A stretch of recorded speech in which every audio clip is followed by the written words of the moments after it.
Five, six, seven, eight.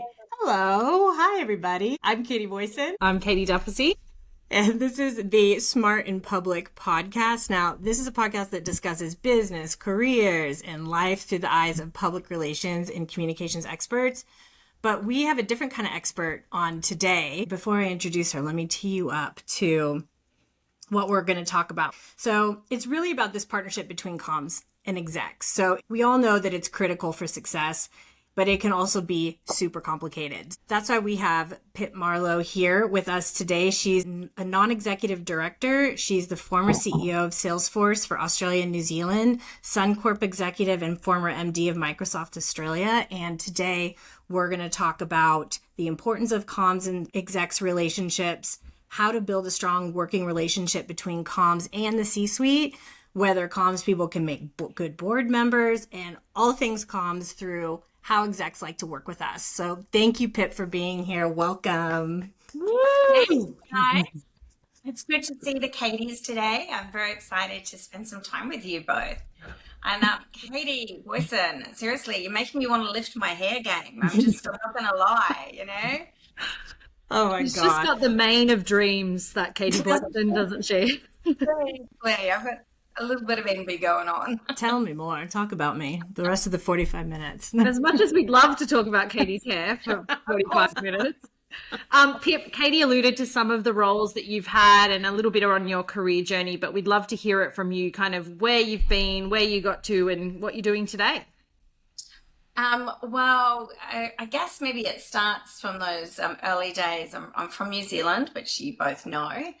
One of five kids, and grew up in just a fantastic family, but modest, background, which gave me a really strong work ethic. So I'd say I've been working since I was 12, basically, mowing lawns, feeding neighbors' cats, whatever I needed to do in order to get pocket money. So that was how it worked.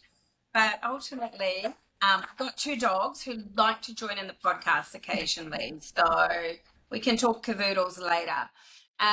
But ultimately, I moved to Australia and I fell into IT by chance, and then I pretty much stayed in it by choice because I loved it. Started out in a small reseller, went into work for Samsung, selling monitors. Your choices were amber and green, so I'm definitely aging myself here, especially with you two. And from that, I went to a startup, and it's always interesting being in startup. You're hoping you're going to get paid that week as you just try to build a business and learn that. But also the great thing about startups is there's no playbooks. Yeah, you're building everything for the first time. It stretches you in a really different way. And from there, I went to work at Microsoft. I worked at Microsoft for 21 years. I loved it. It was such an incredible journey. I started the year Windows 95 was launched, spent 8 of those years in the US with the company, and then came back. And the last 6 years I was with the company, as you mentioned, Katie, I was the MD for Australia. And it's such a broad company, from Xbox and games through to cloud, business intelligence. You get everything in between. I did, after 21 years, want to not have Microsoft be the last name on my CV. And I really wanted to work for an ASX listed company. I wanted to work for a large Australian organisation. So I jumped into financial services. They called a royal commission right after I joined Suncorp. Two things were not connected in any way. But it was a very interesting time to be in financial services. Spent a couple of years in there, with banking and insurance, highly regulated, learned so much. But I missed tech. I missed that global perspective, that high velocity business, being sort of more on the edge of innovation. So after, I don't know, maybe 15 conversations with Salesforce, I was... Sounds like Salesforce.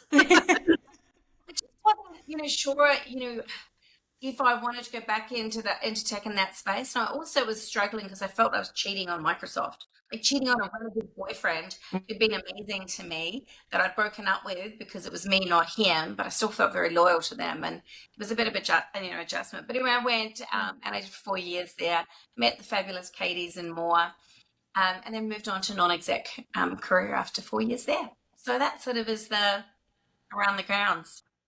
And somewhere in there you had some kids. Do you want to tell us on a personal level?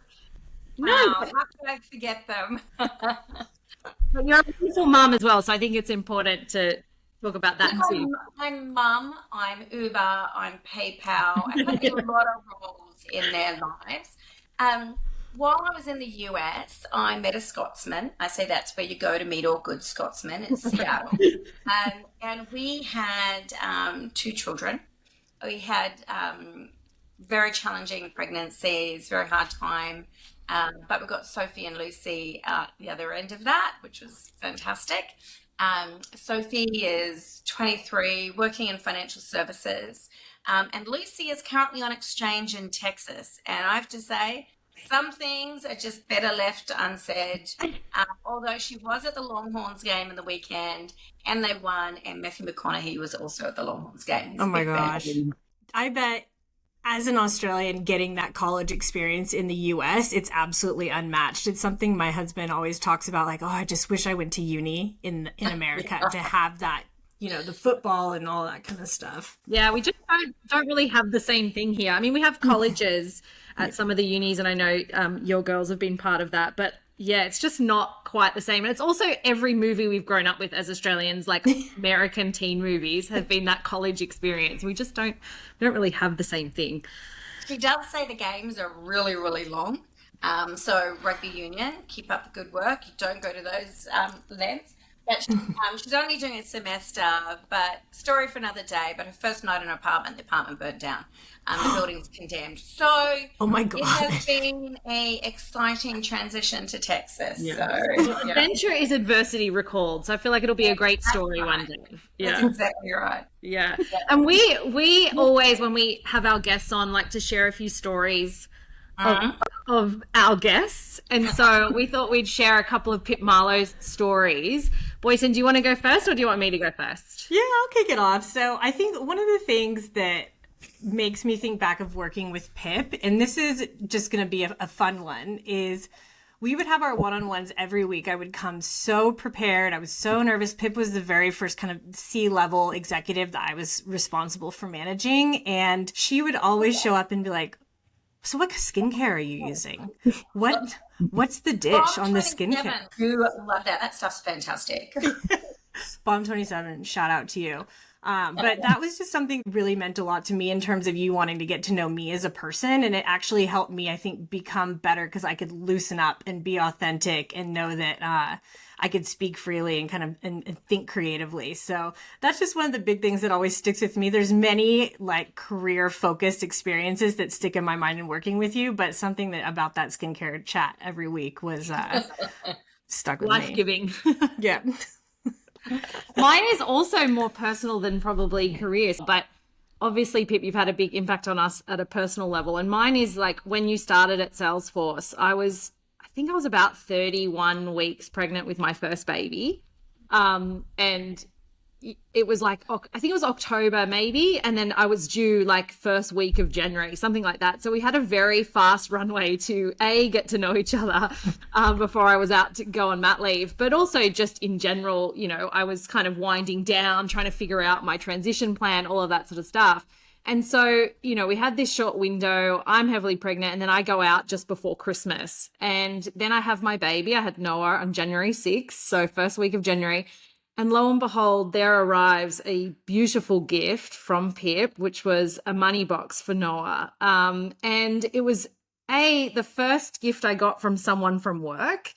And I think, it's not necessarily about the gift, but it was about that someone recognized this was a really momentous time in my life, having my first baby, and that work can kind of always be second in that way. And it's really important to kind of commemorate those things. And so it was just a really thoughtful moment from someone who we'd really only had about sort of 9 to 10 weeks of working together before I sort of went off to have my baby. So I'll always remember that. He still has it in his room. It'll always saving for his university. Well, or just a house in Sydney, an apartment, maybe. Like at Australia, he needs every dollar he can get. So yes, we'll continue to save for him in that money box. But yeah, it will always stick with me. So thank you, Pip. What always amazes me, how many women I speak to before they go off on parental leave, they're really anxious about work. about, turning off, but also wanting to have this incredible experience. And I just think, you've really got to support both men and women in taking parental leave, but, especially women, because, I think sometimes they're looking at what's going on at the office and the world's there, and there's like, how do you manage, both of those things? And you've got to feel supported, and know that it's going to be great when you come back, but to take that time with your baby, because you won't get that again. No, that's right. Special. That's right. All right. Well, I think it might be time to dive into some meaty questions. All right, I've got the first one. Let's do it. So, in regards to a partnership between comms and execs, how important, Pip, do you think that your comms person or comms team is, and what does that look like when it works well? Yeah, look, I think I might have said this to both of you. Good news for you is I'm really passionate about communications. I want to engage in it. Bad news for you is I'm really passionate about communications and I want to engage in it. So there's the good and the bad of that. So I believe it's really important, in all sizes of organization, big and small, but certainly as you get into larger organizations, having a communication strategy and a partnership with somebody who can help you scale, connect, inspire, manage all that was really critical. And I've always felt it's important, one, to have that connection and be a little bit open and vulnerable, because you are doing something, for me, I was always a bit nervous before I would, speak to the press or get on stage. You want to have somebody who can work through that sort of vulnerability with you. And if I wasn't comfortable sharing that with you, you may not know, and then maybe you wouldn't be able to work with me in that way. I think the other thing for me is somebody who could also help me understand the temperature of my audience, especially internally. At times, like, okay, here's what's going on externally, here's how we might want to position that. So somebody who was a really good temperature check for me and a balance, because sometimes I think it's easy to be in an ivory tower, believe your own BS, and you often have people go, "Oh my God, you're amazing! That was the best ever." In your mind, sort of go, "Maybe I didn't do a good job." Good job. So having that trusted relationship where somebody could go, "Actually, you could have done this better, or it would have landed better if you thought about that." And so I think if you're going to have that type of open and honest conversation, you've got to be vulnerable. You've got to let the other person in, and in creating that space for them to give you that feedback, you've got to then take it. Yeah, I think that's a really good one. One of the things we talked about a little bit ahead of this episode is one of the things you always did well is challenged us with deep respect. And I think it goes both ways, right? Is part of being a good comms person, I think, is being brave enough to challenge an executive, but with deep respect of you're in different roles, you have different strengths. But if you can't challenge each other, then it's not going to be that really fruitful relationship that drives a really strong piece of communication. So that's something I feel very passionate about. I think hopefully we did that for you, and I definitely think you did that for us. Yeah, it's like are you going to the movies or are you going to the gym? Movies, you're a bit of a passenger, you sort of just watch it. Go to the gym, you have to work out. And I know, with both of you, at times we'd be working on something, prepping for a keynote or an interview. And I'm saying, hey, I think we can do better than where we are. I really think we can do better. And I never once felt either of you were defensive about that, which made it easier to go, hey, I wanted it to be better for the company, for our people, for our customers, and for us. I wanted all of the stakeholders to get the best from that. And so, pushing ourselves in that respectful way to go, we can do better is, I love doing that, wanting to get better at stuff. Yeah, it makes me think about the level of trust that you need to be able to do that as well, because being able to challenge and being able to be respectful then builds that trusting relationship. And I think once you have that trust established as a comms person, you then start to get the confidence to be able to put a stake in the ground on something and push back when something's missing, or realign to make sure that we're actually going to hit that key message and work with the executive on that. And I mean, writing a keynote is the perfect example. I think you and I were constantly, when working on keynotes for AFR Business Summit or anything like that, we were writing all the way up until you got on stage because we were pushing each other back and forth. But it didn't come from a place of, this isn't perfect. It was like, let's make this better. I have an idea. Yeah. I agree. And I think you guys both learned pretty quickly with me. I'm not great. I'm not at my best taking somebody else's content and just regurgitating that. Didn't feel authentic to me. And we knew there were sometimes struggles because there were, we worked for a company who had a bit of a formula for some of this.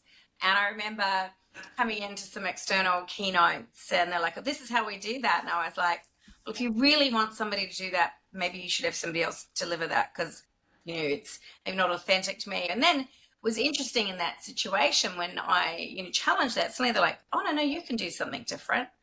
But, I think sometimes you can have teams who had a formula, wanted to work through a formula to deliver something, and then people stopped questioning it. Questioning it to say, is this the best thing, or is this what our customers need, or our partners, or our people? But then when you did question, it was like, well, okay, let's try something different, or give that a go. So I think we've got to remember to not assume the way things have always been done should be the way things are going to be done now. Yeah. And Pip, you touched on a little bit around the internal and the external and kind of having a pulse on the business and making sure that the executive, isn't sitting in that ivory tower without kind of an understanding of what's going on or the temperature of the business. That kind of leads into my question on, do you think comms should have a seat at the leadership table that is sort of independent? Often it's coupled with marketing. Do you think it should be independent from that? And if so, why? And if not, why? I'd love to get your perspective on that piece, sitting on the C-suite.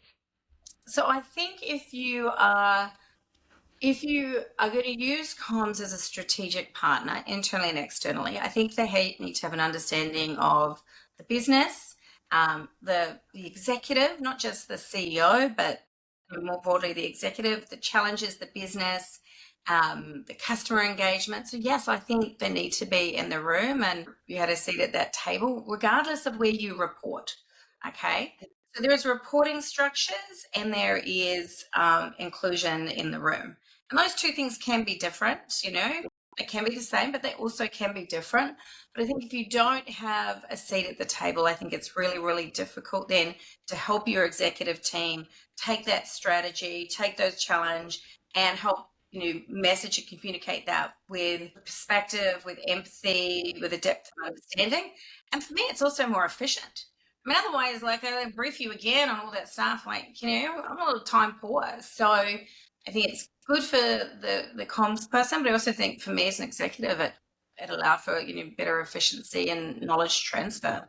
It's interesting from a consulting perspective as well now in the role that I'm in. I think now learning what I've learned from having seats in the leadership room and being able to anticipate things because of the access that you have to all the information throughout the business, it's changed the way that I think about consulting going forward. One thing that's really interesting to me is how eye-opening it is with people not really understanding comms' role and how to utilize them on that leadership seat. And really what kind of information they need to know or the questions that they're asking and how it's relevant to the rest of the business. It was just something you said, Pip. Are you going to use it as a strategic arm, right? Is it going to be strategic comms that it does have access to all of that information and then leverages that across internal and external? Are you going to give comms that longer range view around strategy? And I think if you're not, then maybe it doesn't make sense, right? And to your point, boys, and I think often a lot of execs haven't experienced a comms person on the leadership team and therefore don't necessarily connect the dots as to the role that comms person would play. I don't know, Pip, do you agree with that? Yeah, and a little bit, I was going to say then is you also used a term, KDB, you said it allows you to anticipate. So are you a service delivery? I come to you, I tell you I want X, Y, and Z done, then maybe you don't need that seat. But if you are strategically adding value back into the leadership team, it's not just about the knowledge transfer to you so you can deliver on maybe some of that core function, but I want to see initiative. I want to see value add. I want to see the anticipatory. Hey, you guys are talking about this the X, Y, and Z is going on. And actually this might conflict with that. And as you know, in the company we all worked for, there were times when we were releasing reports on top of each other, maybe with conflicting advice or, because there wasn't that necessarily that cohesion and that understanding of that left to right. So I think it is really important if you have a strategic view to have that have that inclusion, but also then comms needs to both anticipate and look for the value add, not just responding to demand signals, but saying, hey, I think this is our opportunity. We should be looking at how we create this moment or this message and this platform and this narrative because you know what we're trying to do. Yeah, I think that's a really good point, the anticipatory, but also often comms people are in a unique position in that part of our whole role is to be consuming the news and understanding the external environment.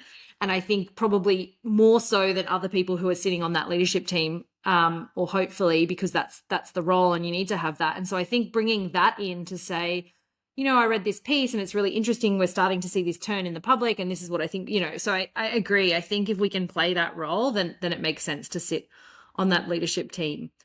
I'm going to transition now. Pip, you've become, you are on multiple boards now, which is amazing. And I know in Australia, we still have a bit of a ways to go to get more women in board seats.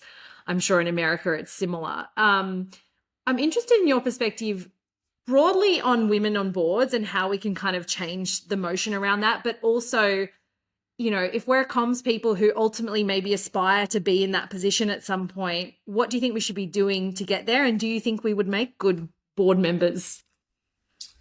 Let me start with the board. Yeah. I think it's really important for boards to have dynamic skills matrices that they're constantly looking at and understanding the business they're in, the business they want to be in, and do they have people around that table with the skills to be on the board? I think you've got to start with what you need, not start with agenda. That's where I would start with is do you have that? And then as you are planning for board recruitment and renewal, be thoughtful about it. Understand that in your skills matrix, you might be lacking gender diversity, ethnic diversity, neurodiversity. Understand what other elements of diversity you need to be doing, and don't wait for a board role to come open to start looking for somebody, because then you might just find the easiest person you can and you will lack that diversity. And candidly, when I got onto my first ASX board with car sales, it's real tribute to Pat, is that's how he works. He is constantly looking out in the market for diverse talent aligned to a skills matrix. So he's got optionality as that comes about. And I think he just does an excellent job at that. What I think has happened over the years is people have not been planned and thoughtful. And so you typically have a high percentage of chairs are still male, high percentage of the board is still male. So then you go to the people you know, and men tend to know more men. Women tend to know more women too, okay? So I'm not saying that. So we have to take time to be planned and thoughtful, to not go to the easiest first step, which might be somebody in our inner circle. Now, I also want to speak out of both sides of my mouth. I've hired people I've worked for and worked with before. I don't think that's necessarily a bad thing, but if that's all you do, that makes it a good thing. But it's okay, for you to go, geez, I know this person's amazing, I've worked with them, and, to put them into, contention for something. So I think the more we see, boards and chairs taking a better, slightly longer term view, the more I think we'll get diversity into that, and we'll see more women and other minority get better seats. But you have to take action to make that happen. Doing the same thing we've always done will get us what we've always got. You've got to do those things differently than we have.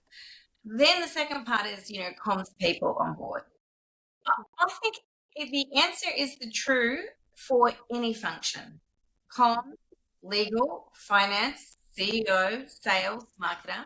There are some people from all of those professions who will make great board members and some people who will not.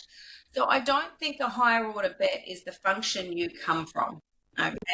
Because I think if you look at most organizations, they're looking to get rounded diversity on the board of skills and experiences.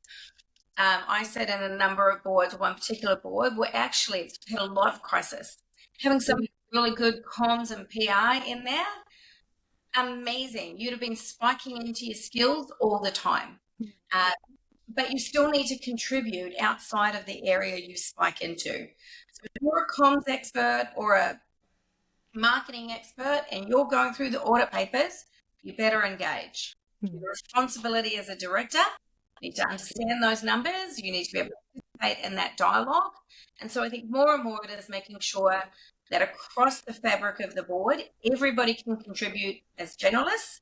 You have people that can spike into the areas they need to, and you're really putting a layer of diversity in all its forms into the board to give you those different perspectives, and that you're better sort of mirroring the market that you're serving. Long-winded answer, sorry. If you were looking to get on a board for the first time, what does that process even look like? Like, how do you go about doing that? Yeah, it's really interesting because I was having a conversation with somebody the other week about this, and they said to me, do you think going on a not-for-profit board will help me get my first board? And should I go down that path? And I said to them, I think you should only go on a not-for-profit board if you're really passionate about what that not-for-profit does. Going on a not-for-profit board in the hope that it'll get you to, a private or ASX board is not a guarantee. And I think the not-for-profit deserves somebody who's passionate about the thing that they're doing. So if I was looking to go on my first board, which I was and I did, I think I'd do a couple of things. I'd be reaching out to the specialist headhunters in that space to make sure they're aware of my desire and aspiration to go into a board role. I would be clear on what my value proposition, what I want to bring to a board. So the why Pip Marlow message from that.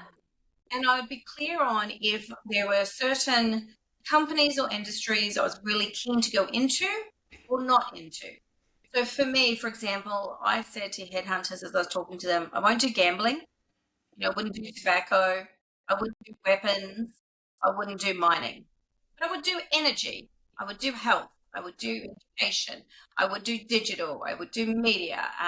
So I started to give them signals around the types of industries I would or wouldn't go into, and then I would talk about that. So getting out into that space. I would meet a couple of other, more experienced directors to understand, connection into that network, to make sure they knew that I was also looking for that. So after being an exec for a while, I felt I could, talk to people about that. And then I sought some advice.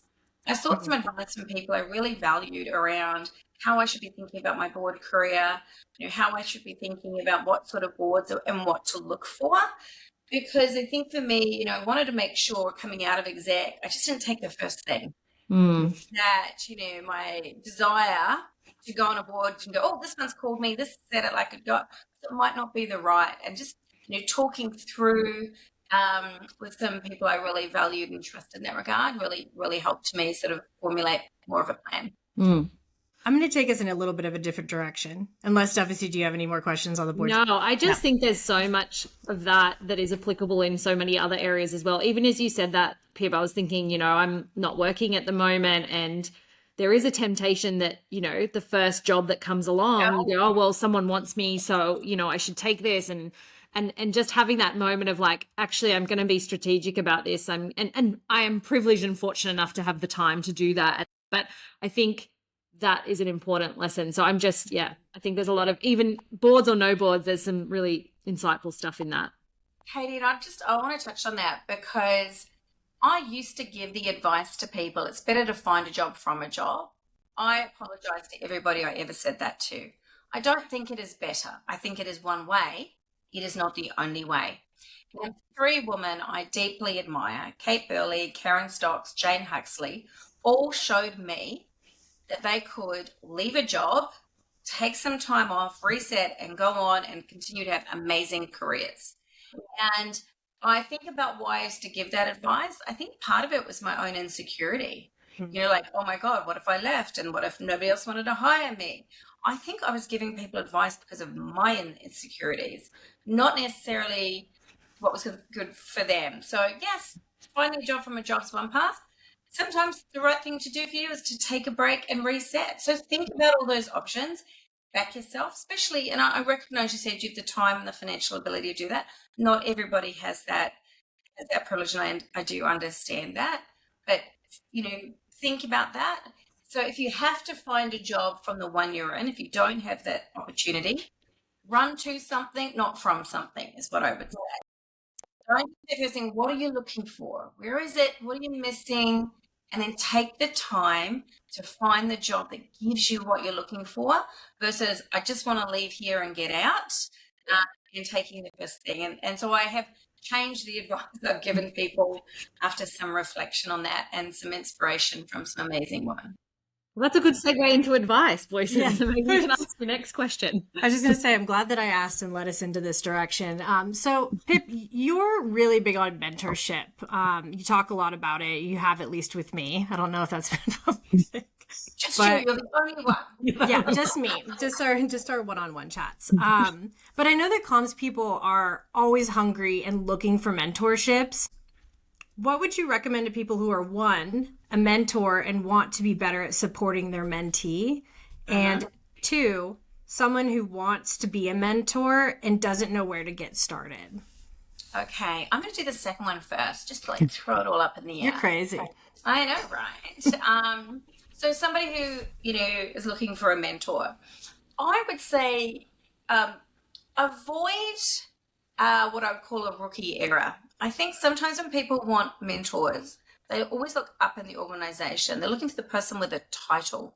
Maybe they want help with, getting, a job, career move, etc. If you want a career move, talk to somebody up in your organization about that thing. Doesn't necessarily make them a good mentor.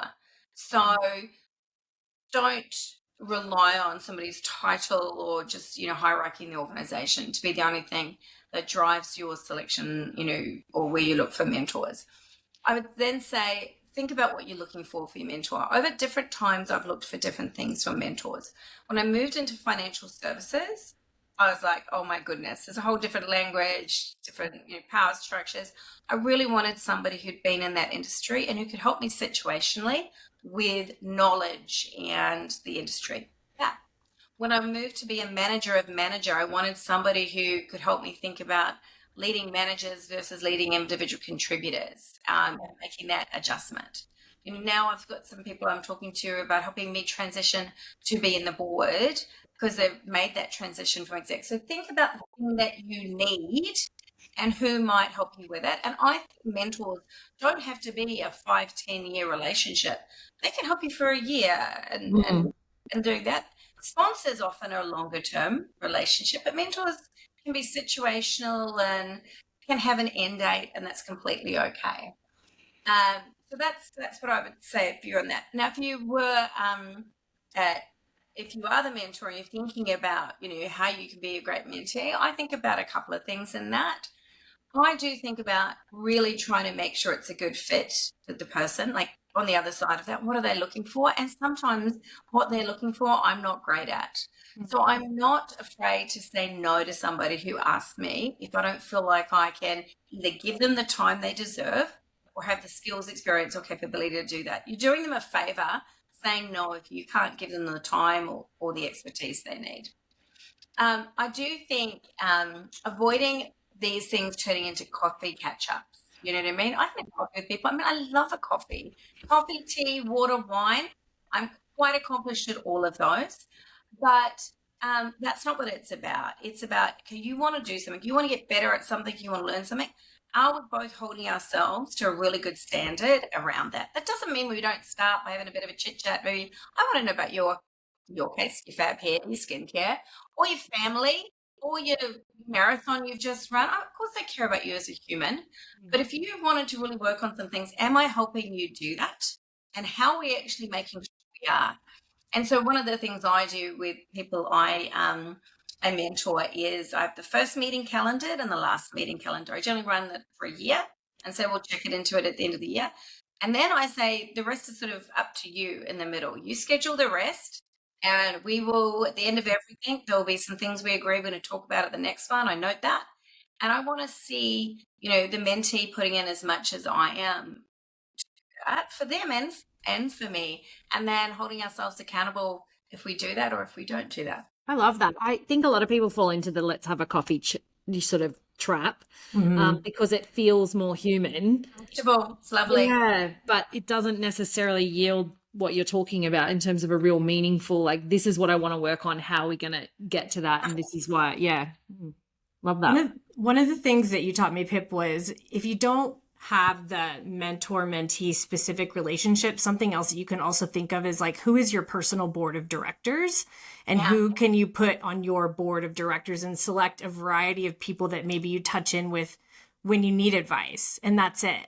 And that has been really helpful for me as well, because it also gives me the courage to actually ask that person, and it doesn't feel as formal and as scary. And I've found that to be really helpful.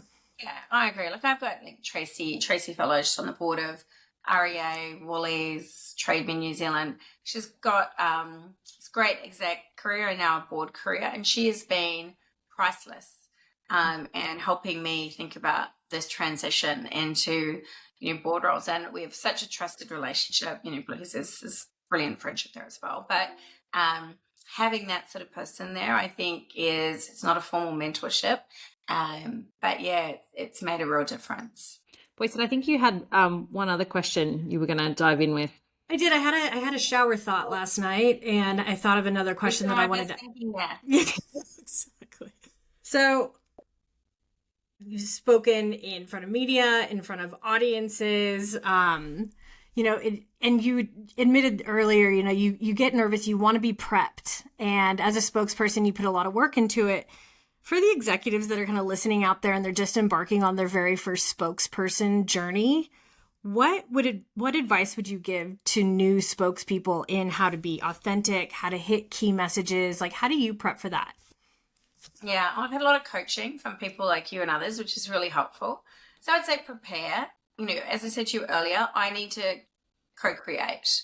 It needs to be something that's there, helps me then deliver it. Prepare and practice. Take the tough feedback, practice in front of a couple of different people, especially if you're in a bigger event, get that feedback. So it will make it by the time you're actually delivering it on stage, or, to a reporter or anything like that, it'll make it so much better, because the first time you're saying it out loud isn't in front of them. You've already got your brain to mouth connection, and play as part of that. So definitely prep. I do like to take a few minutes before either the interview or the keynote or the panel, just to center, a bit of breathing and centering myself. That does help me as part of that. I didn't do that as much earlier. I remember some of my earlier ones. I was having a heart attack, Ma. Breathing so much. And I found myself, because of that, a bit breathless on stage because I was doing that, and therefore I didn't present well. And the other thing I know, and you guys have both given me this feedback, I speak quickly.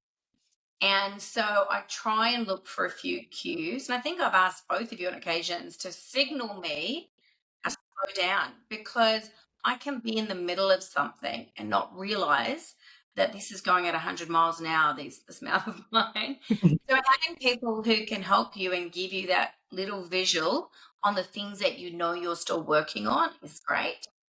Also, I used to go a lot in my presentations. Becoming aware of those things, you start looking for them, which then gets you training yourself better, because you go, oh, I've got that feedback on it. I know I'm working on that particular thing. So I think to the prep, be authentic. The other question you said was authenticity. Yeah. I think this is one that's really interesting, especially in multinationals, when you can get canned messaging and people who want it to look or sound a certain way. For authenticity, I say the following. Pip Marlow, I have a lot of different facets to me, Some are stronger elements of my personality and comm style, and some are softer and smaller elements.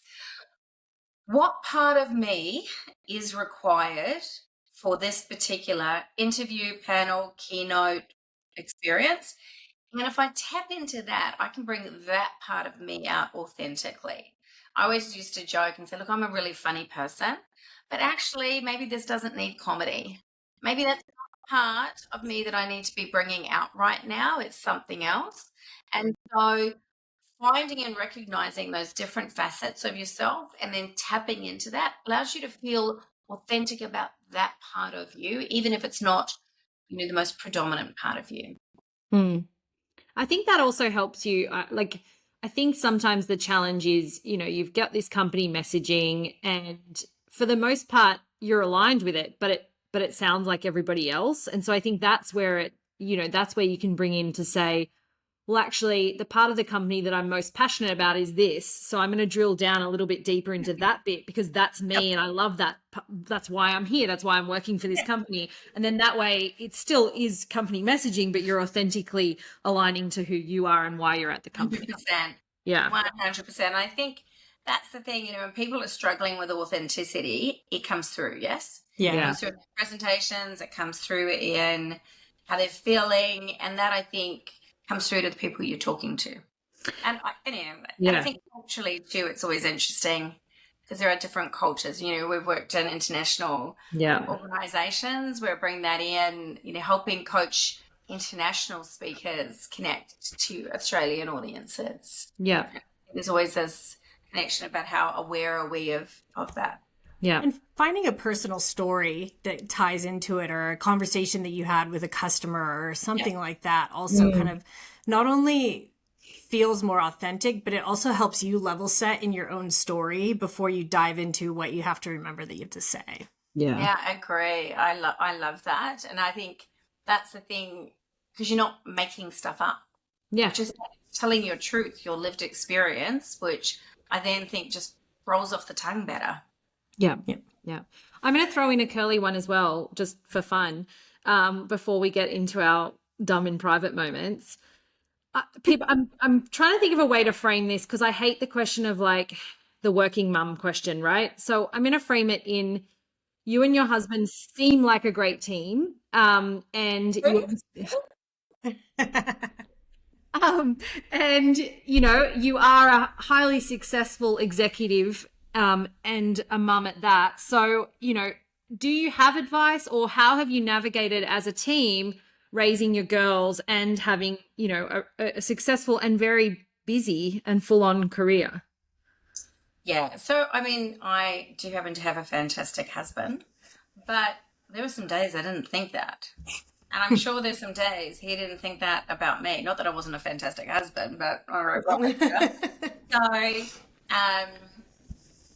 I think a couple of things. I think we had to probably accept a little bit of messy and imperfect through that. And I think pre-kids, we were both very, still very driven, but, very focused on our career and, certainly, we're quite structured. And as you know, you have kids, like, they're sick today. It's like, who's at home?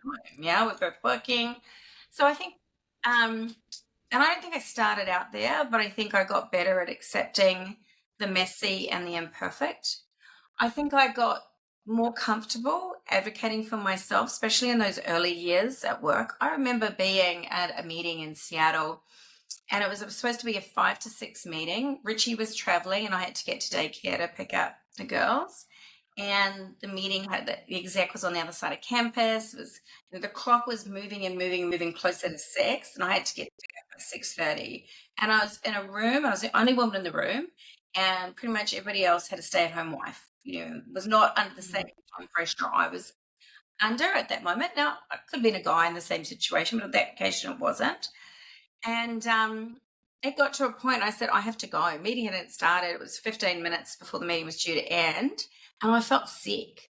Like walking out on a meeting that hadn't even started. The exec CA is going, so-and-so's coming over.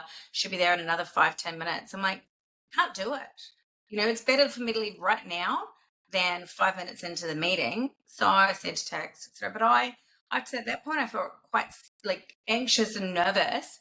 I got better at feeling less anxious and nervous around that. Hey, this was the meeting. This is what I committed to. Or saying no in advance, being transparent. I can't do that. But I think earlier I felt really anxious about that, like, being maybe the only one to say that. So I'd say encourage the messy. It's okay to advocate for yourself and draw some boundaries. And when I say what's the worst can happen, the worst can happen is you find out that you're not working in a family-friendly organization, and maybe that's not the place for you. Or you can try and drive change in that organization and make it more family-friendly. Both are options. no different either way. And I think, on the partnership, I would say, when it going gets tough, just remember why you started in that partnership together. And, I always used to say to myself when it was all, crazy and hell in a handbasket, can I still imagine myself sitting on a porch with Richard in, 30 years, talking about getting through all of this. And as long as the answer is yes, I could still see him on the porch next to me instead of George Clooney or Ryan or on a couple of those. And I just said, I'm just got to work through the messiness of right now. But what we needed to do a couple of times was have some really deep conversations as a team, as a partnership, about what we were trading off and doing better or doing differently, so we didn't stay in a bad place as a couple or a family. We had to really lean into some uncomfortable conversations. But I think in doing that, we're good, the kids are good, nothing's perfect, but I wouldn't change a thing. Yeah, I love that. Thank you for sharing that. All right, it's our favorite time. Who's going first? Who's doing their dumb in private first? Let me set it up, and then maybe Devasy, you go first since I went first last week. Okay, cool. Cool. Okay, so for everybody that's just listening to this podcast for the first time, we're called Smart in Public. We help people be smart in public, but there's a lot of times where we do a lot of stupid shit in private. So not only going to share our own dumb in privates this week, but Pip is going to share one as well. So Devasy, why don't you go ahead? Okay, mine is, I don't know if you'd call it dumb in private, but I'm calling it dumb in private adjacent. But it's a reminder that your children are listening and, don't do as I say, but do as I do. So my little boy the other week said something like, I hate when X child at daycare does this. And I said, hate's a really strong word. I don't really want us to use the word hate. I think we should use the word, I dislike this or it frustrates me. And I'm trying to give him this really moral lesson around the word hate. And then not some 3 nights later, I said in frustration, Mummy really hates it when I have to say things 4 times and nobody's listening to me. And he looked me dead in the eye and goes, Mum, hate's a really strong word.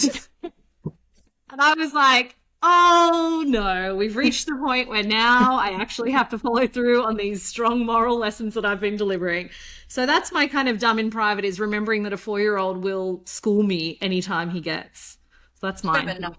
Have a little Noah. Have a little egg, isn't he? Yeah, unfortunately. Mine makes me feel really dumb now that you've just shared that. So yours was a life lesson. Mine is going to go totally left into how are you a human being? So why I love you. So yeah. Mine happened not 2 hours ago. I had a whole different one teed up because there are many dumb and privates that I can choose week to week. So I made some banana bread quickly in between meetings just because I felt like we had some extra bananas. You Betty Crocker. Well, listen, anyone that knows this, if my friend Carly is listening to the podcast, she would be like, do not let her near an oven. When I first started dating Scott, he came over to make, he made me dinner in my apartment and I was like, the oven's broken, don't turn it on. And he was like, well, let me just look. And he opened it up and he goes, why are there towels in here? I was like, well, it's because I don't cook. Anyway, the oven did work and I just didn't know how to turn it on. So back to my original story. So I was making this banana bread and I was putting cinnamon in it. And I looked down after I'd mixed the ingredients together and I was putting everything away as it was in the oven. And it was cumin and not cinnamon. So I haven't told Scott that yet. And I don't know if he's had any. So I'm not going to tell him. See. Yeah. Just play through on that one, I say. See what happens. Make this a thing. You can make this a thing. And if you don't like it, do a TikTok and act like you did it intentionally. Yeah. Get ready with me cooking. I know. And look, sadly, I was talking to my sister earlier today and I said, I've got to, talk about this. And strangely, she gave me a list of 10 things I could use. I thought, geez, I've got quite a lot of material. But then I looked through them and said, can't share that. It's too bad. Only your sister should know these things about you is where I got to. But she did remind me, it wasn't this week, but it was not long ago, that I was on the phone to her and I was running around chatting with her on my phone, trying to get ready for stuff. And I was zipping out to the next thing and I'm packing up, my iPad. I'm off to this board meeting. I'm talking to her and I'm like, shit. And she's like, what? I said, I can't find my bloody phone. I said, I don't know where I put it. Blah, blah, blah, blah. And she said to me, are you talking to me on it? And I just looked in my hand and there was my phone against my ear. And I was like, I'm not engaged today at all. So I was just really pleased nobody else could see it, but my sister did hear it. So it wasn't that private. You know what I love is, for everybody listening in on the podcast right now, Pip did that whole thing with her phone up to her ear and reacted. And I was sad. Sophie, my eldest, she told me I couldn't tell this one. I was getting ready the other day. I had my gym gear on and blah, blah, blah. And I had bought some new gym underwear. And she's like talking to me. She turns around. I've turned around. She goes, Mom, yeah. She goes, you put your underwear on inside out. And so she's got by there and she's trimming off the thing for me. So, I mean, anything can happen at this house. Yeah. Just anything. Sorry, but we need to go backwards. Is there special underwear for the gym? Yes. No. You don't wear underwear under your leggings, do you? Oh my God. Yes. Lululemon. Yes. I'm not saying, Katie B, you don't. No. Oh my God. Okay, this is a whole episode in itself. This is the Qantas pajamas relived. This is I don't know if you heard that episode, but Boyson also doesn't wear underwear under her Qantas pajamas. So I feel like we're sensing a theme here with you, Boyson. And I am very much an underwear person, but there are two things. It's the leggings and the Qantas pajamas. I'm doing Pilates. I've taken up Pilates since I've moved to exec, and I love it. But I'm telling you, wear underwear under those leggings. You can see through it, can't you? What if you've got nice ones on, like a Lululemon, nice, thick? Because I'm pretty particular about the thickness. I even bend over in a mirror and see if I can see it. listen, Boyson, as we learnt last week, your body, your choice. So, if you want to do it, you do it. Oh, wow, this is taking a turn. I need to reevaluate my life. Maybe just your gym wear. Yeah, maybe. Oh, well, apparently there's special underwear you can get just for the gym. Pip has some, so she can send you the name. Okay, people, let's just this episode is not sponsored by Lululemon. It could be, though. Lululemon. Call us Lululemon. They'd be lucky to have you. I know. That's right, baby. Okay, well, Pip, thank you so much for joining us. It's just such a pleasure to have you on. Pip agreed to be on this podcast before we even started publishing episodes. So just the trust that you put in us and knowing that this would not potentially be a disaster is just so lovely. And we just look up to you so much. And we're just so grateful to have you on. Yeah, thank you. Well, it was my pleasure. Everything was fabulous, maybe except for the gym underwear discussion. I'm sorry. But it was wonderful to see both the Katies, and I'm excited to see where you go with this fantastic podcast. So well done. Thank you. Thank you. So just a little bit of housekeeping at the end. If you like this podcast or you have ideas for us, please email hello@smartandpublicpod.com. We're also on Instagram and TikTok with the same handle. It's smartandpublicpod. You can find these on Apple Podcasts, Spotify, Amazon Music. Please rate and review these episodes. It's a really big help for us. So thank you so much. We have new episodes. Seamus reminded me to tell everyone when we have new episodes out, by the way. New episodes out on Tuesdays in the US and Wednesdays in Australia. So thank you, everybody. We'll chat to you next time. Thanks. Okay, bye.